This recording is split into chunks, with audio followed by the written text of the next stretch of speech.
সবাই চলে আসলাম আমরা ফুলটি এইটিস থেকে। আজকে আমরা পুডিং রান্না করে দেখাবো, তবে এটা একটু ইউনিক। এটা হচ্ছে ছানার পুডিং। প্রথমেই আমরা 1 কেজি পরিমাণ ছানা নিয়ে নিয়েছি। এই ছানাটাকে আমরা ব্লেন্ডারে ব্লেন্ড করে রাখবো।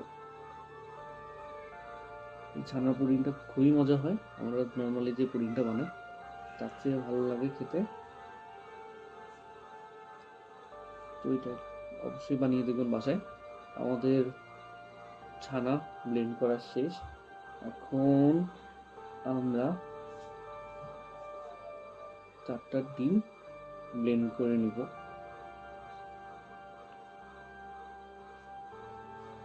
আমরা ডিম দিয়ে দিলাম আমাদের ব্লেন্ডারের মধ্যে।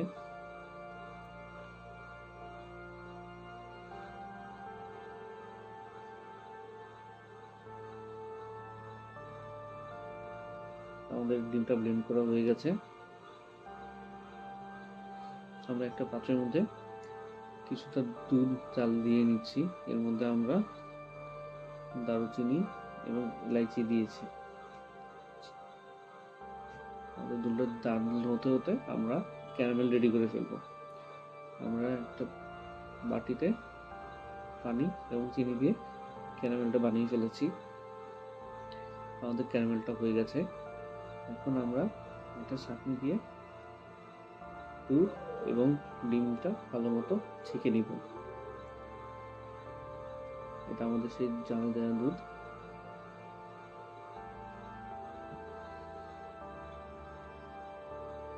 এখন আমরা আমাদের ছানাটাকে দিয়ে দিব।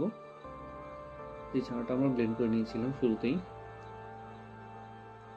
পুরোটা মিশ্রণ একসাথে ভালো মতো নেড়ে চেড়ে নিব, যেন ছানাটা ভালো মতো মিক্স হয়ে যায়। এখন আমরা আবার একটা চাটনি দিয়ে আমাদের মিশ্রণটা ক্যারামেলের মধ্যে দিয়ে দিব। আমরা দুধ, ছানার, ডিমের মিশ্রণ দেখতে পাচ্ছি। এখন আমরা এটাকে স্টিমের জন্য দিলাম। তো আমাদের ছানার পুডিং হয়ে গেছে। খুবই মজাদার একটা পুডিং, আমার খুবই পছন্দের একটা ডিশ এটা। তো বাসায় বানিয়ে দেখবেন, অবশ্যই কেমন হয়েছে জানাবেন। আমাদের ক্যারামেলটা একটু উঠে গেছে উপর দিয়ে, তারপর খেতে খুবই মজা হয়েছে। আর জানাবেন কেমন হয়েছে এই মজাদার পুডিং। ততক্ষণ পর্যন্ত ভালো থাকবেন, সুস্থ থাকবেন, বাংলা ফুড হেরিটেজের সাথেই থাকবেন। নতুন কোনো ভিডিও নিয়ে আপনাদের সামনে হাজির হব। ধন্যবাদ।